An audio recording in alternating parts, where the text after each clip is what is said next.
Contrary to what your favorite influencers might say, life out here isn't all that exciting. Most of the time it's just like sticks and bricks. It's quiet. You clean.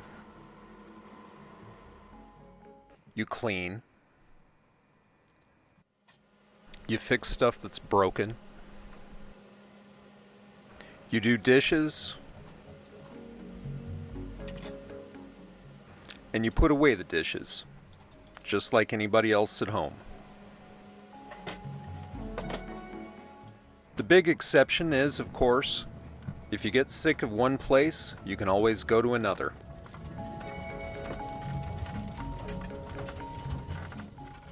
Unfortunately, there's a lot of people that just leave their garbage everywhere, and as a result, the government is cracking down.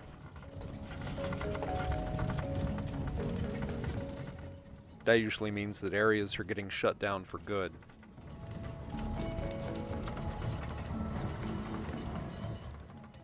The number of good campsites has greatly diminished just over the last year. Places to park are becoming fewer and further between.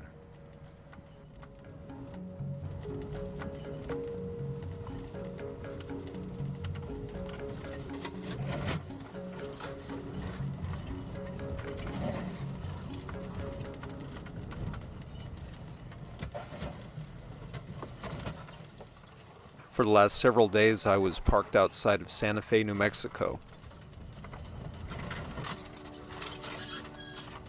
Santa Fe has always had a warm place in my heart.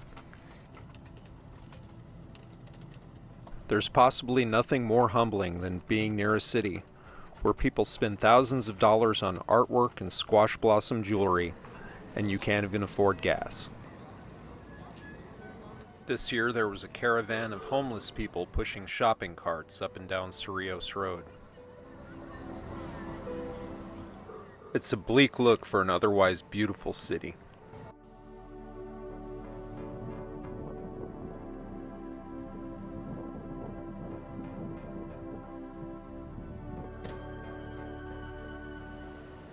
The reason I found myself in New Mexico this go-around was I had a press trip to an event for van lifers called Moonlanding 3. I left Santa Fe with about 200 miles ahead of me to cover. Not far from Grants, New Mexico, past Albuquerque, I still had plenty of miles to cover before I got there.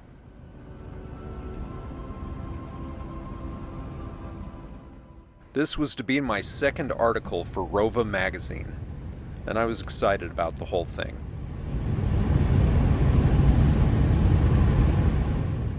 I was no stranger to van life gatherings.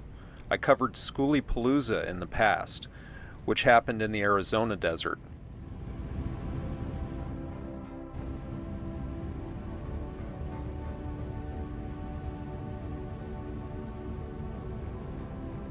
Moonlanding was going to be a little bit different.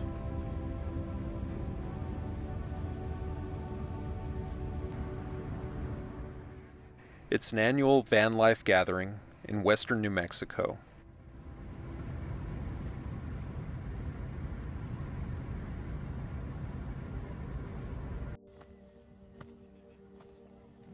Located a volcanic stone's throw away from El Morro National Monument and the volcanic Badlands Velmalpais.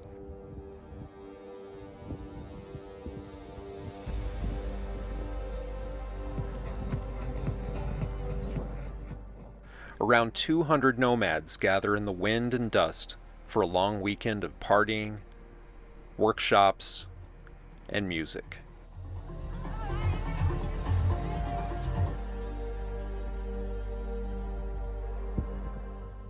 They provide an outlet for connection in an otherwise lonely existence out on the road.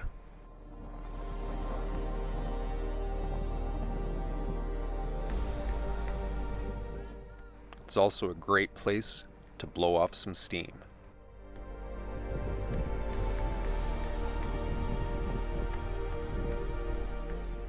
To van lifers, these kinds of gatherings are essential.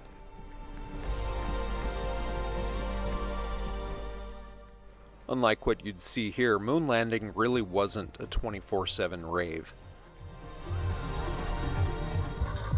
It was a cultural event, with people doing all sorts of things, gathering,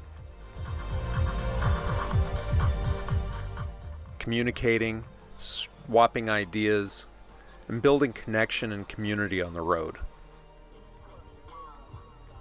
Compared to the barely organized sense of chaos and debauchery that was Schoolypalooza, this event was a lot more upscale.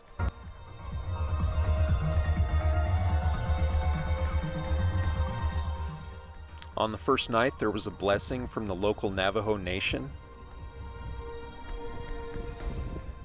and even a young group of comics from the reservation came out to entertain us.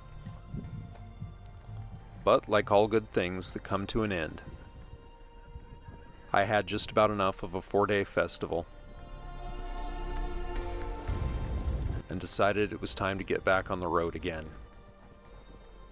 Moonlanding had been such a great experience that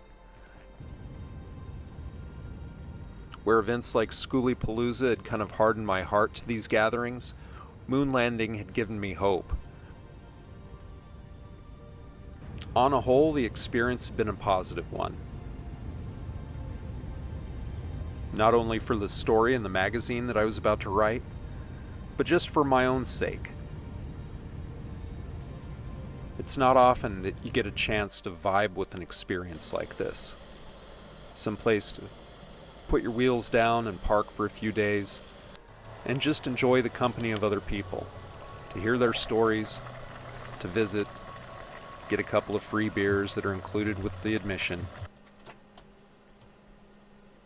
A chance to take a few days off from the mundane. But here I was again, parked out alone, enjoying my own cooking, cleaning, fixing stuff, and getting ready for the next leg of the journey, wherever that was going to take me. At some point, you hit a moment where chores become meditative.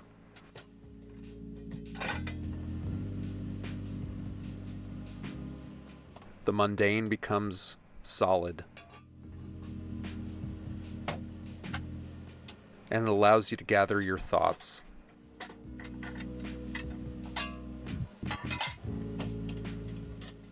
You don't always get a chance to meet other people on the road.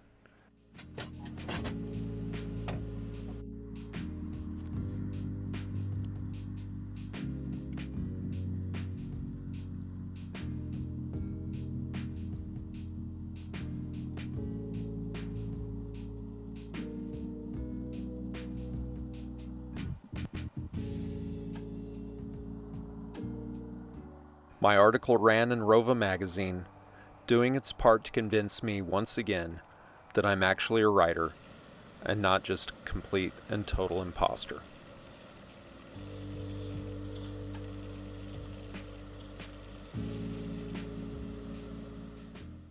Sometimes those little reminders are worth the trip.